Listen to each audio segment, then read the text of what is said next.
बिस्मिल्लाहिर्रहमानिर्रहीम। नहमदु व नुसल्ली अला रसूलिहिल करीम, अम्मा बाद। इस्लाम जब दुनिया में आया था, अजनबी की हैसियत से आया था।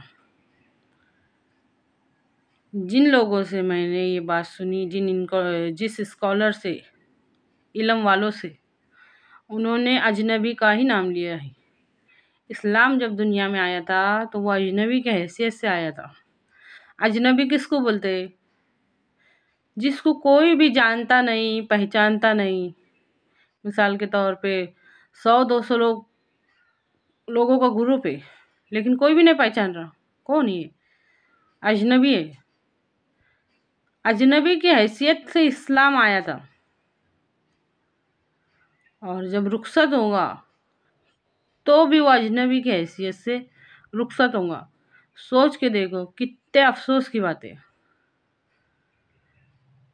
उस वक्त का सही है, क्यों इस्लाम उससे पहले नहीं था तो वो अजनबी की हैसियत से था।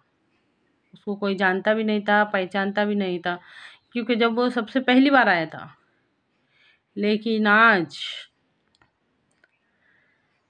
मिसाल के तौर पे कि हम किसी मोहल्ले में रहते,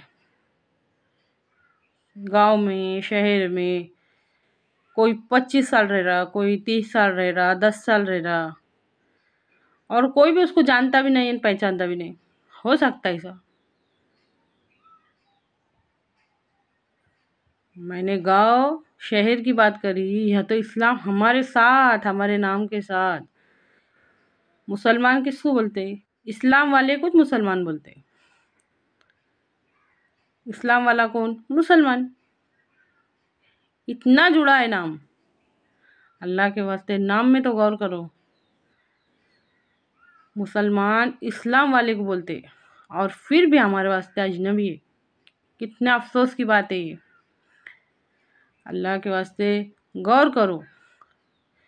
सिर्फ इस्लाम के 5 अरकान समझ लेना, पूरा इस्लाम समझ लेना नहीं होता। इस्लाम जब दुनिया में आया था अजनबी की हैसियत से आया था, और जब रुखसत होगा तो वो भी अजनबी की हैसियत से। हम ये दुआ करते ना, रज़ीतु बिल्लाहि रब्बा व बिल इस्लाम दीना व बि मुहम्मदन सल्लल्लाहु अलैहि वसल्लम नबिया। पढ़ते रहिए, मैं अल्लाह के रब होने पर, इस्लाम के दीन होने पर और मोहम्मद सल्लल्लाहु अलैहि वसल्लम के नबी होने पर राज़ी हूँ, खुश हूँ। अच्छी तरह से समझिए इस बात को। हमारे साथ रह के भी हमको इस्लाम की समझ नहीं है। हमारे साथ होके भी अगर समझ होती ना तो हमारे अमल में बहुत फ़र्क रहा होता।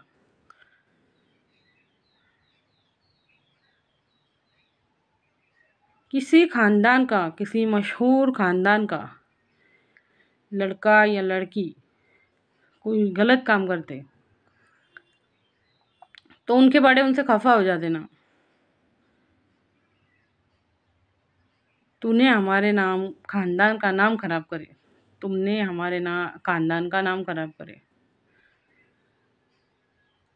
आज बदआमालों ने, हमारी बदआमालियों ने इस्लाम का नाम रोशन करे क्या ख़राब करे? सोच के देखो, गौर करके देखो, सोच के देखो। फिर अल्लाह ताला के हमको इनाम देंगे। हमारे नबी सल्लल्लाहु अलैहि वसल्लम जब कल क़यामत के दिन मिलेंगे तो शाबाशी देंगे, शाबाश बहुत अच्छा काम करके आए। सोचो, अल्लाह के वास्ते गौर करो। कोई इंटरेस्टिंग सी बात बताओ। अगर इंटरेस्टिंग सी बात सुनने की ना, तो इन बातों में गौर करो। अगर समझ में आ जाएंगी ना ये बातें तो इंटरेस्ट भी आएगा इंशाल्लाह। गौर करो इन बातों के अंदर।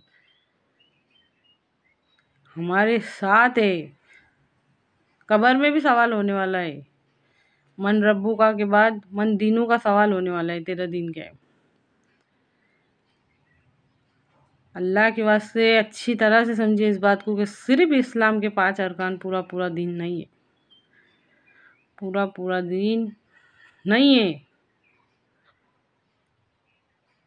तेरे अल्लाह रब्बुल इज़्ज़त अगर ये फरमाए कि तेरे सामने ये सब होता था, ये बेहयाई होती थी, नाइंसाफ़ी होती थी, ज़ुल्म होता था, ये सब कुछ तेरे सामने होता था, चुगलखोरी, गीबत, हर गुनाह उसके अंदर रहेगा, उसके वास्ते तेरा रद्द अमल क्या था?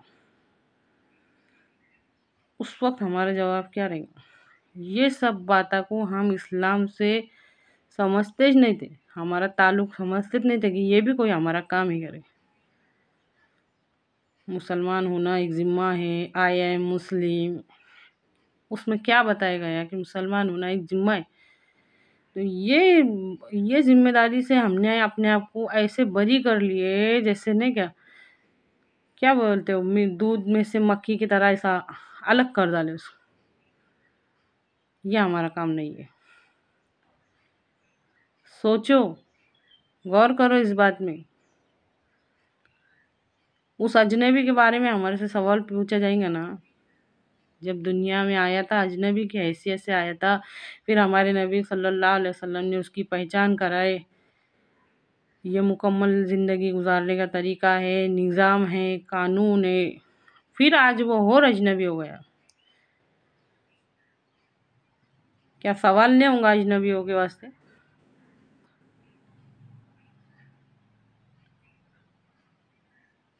अल्लाह से डरो, इन सब बातों में गौर करो। अल्लाह कहने और सुनने से ज़्यादा अमल की तौफीक दे, आमीन।